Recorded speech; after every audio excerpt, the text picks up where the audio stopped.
He was convicted of running a huge criminal enterprise stretching from Atlanta to Detroit and several other states. The story of Big Meech, who headed up the Black Mafia Family, is also the source of a popular TV show that has been filmed right here in Atlanta. And this week, after serving nearly 20 years in prison for racketeering, drug dealing, and running a criminal enterprise, he is out of prison. Lined up against the wall, guns in your face, a $3 million bill is due and your partner is in the wind.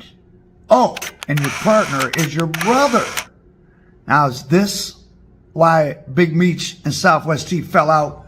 Now, Blue Da Vinci recently was telling a story along these lines, and I might have heard a rumor about this some time ago, perhaps. He got this complex, like, he feel like, I don't know if he's trying to be the older brother, something he could never be, but what? We pick up our story in the mid to late 90s.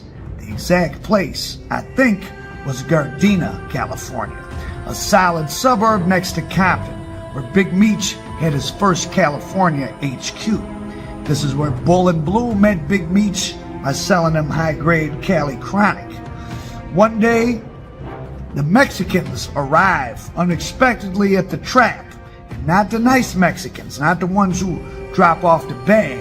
These are the ones who barely speak Spanish, much less English. They just want the paper. They tell Meech that his brother Terry is gone, and so is the work they jointly took on consignment. But the ticket is still due and owing in full.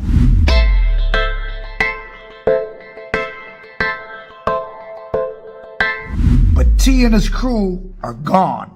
The Mexicans can't find him, and now they're holding Meech's side responsible. Blue Da Vinci in a recent interview referenced the Mexican mafia putting guns to their head, but I'm sure he meant the guys from south of the border, if you catch my drift. Now, the Flannery brothers were still a team at this point, but with Terry, and remember this is one side of the story, of course, gone, the $3 million, according to Blue Da Vinci, had to be paid, or bodies were going to start dropping right then and there. Once again, Demetrius Big Meech Flannery used his most valuable trait, his verbal skills. He was able to save everybody by convincing the bill collectors to put the guns down, and he would work the tab off. And slowly but surely he did.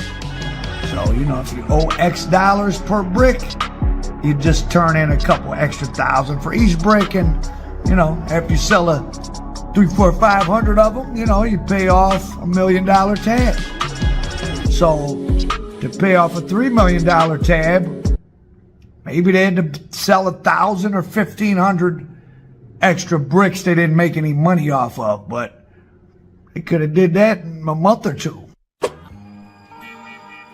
There's another situation that Big Meech had to be upset about with his brother. He would take 100 bricks and make an extra 20 bricks out of it. He got to break everything down, repress it, put it back together. I never done that. He done went about to work with my money and his money, and then he repressing my brick. Terry was copping for both of them when Meech was down south, and Terry was taking the bricks and taking 200 grams out of each one before he passed them on. So we buy 500 bricks. Meech got 250 coming. He's gonna take 250 times 200. So if Meech has 250 bricks coming, Terry's gonna cut out 50 free bricks for himself.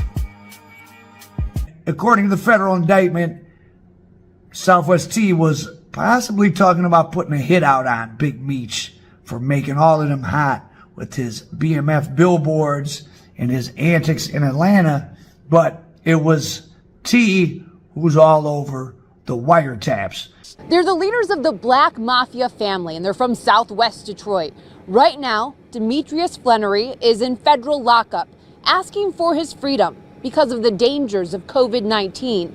And his brother, Terry Flannery, is being freed because of the virus. This is the post on Instagram from Curtis 50 Cent Jackson saying Black Mafia boss Southwest T is out. Take your time getting to the bank. No hurry, just have what you owe him by Monday. 50 Cent has been promoting an 8-episode series on the Black Mafia family that he's writing for Starz. It will tell the story of two brothers from Detroit who built a drug empire, then tried to turn it into a legitimate hip-hop business, promoting stars such as Young Jeezy. And maybe the Flannery brothers who once cast a spell, not just on the streets of a city or a state, but on the whole country, are just making sure we're entertained by the greatest show on earth. As for Meech, he's still using his personality inside prison. His photographs show him with different groups of people, and I know for a fact he's gotten in trouble in many different prisons because he causes kind of a frenzy. He gets put into a leadership position by all the inmates. When you're a celebrity and you have great personality skills, now there's all kind of different rumors about things that go on with Meech in prison. I'm sure you can look some of those up, but I've known for years they've been putting him on diesel therapy, and in the hole, when he was in the Wayne County jail during the trial, the guards were asking him for autographs. And a guard told me that back in the day, because he was my friend, rest in peace. That guard that was my friend ended up having to do some prison time because him and some other guards were assaulting inmates, but that's another story.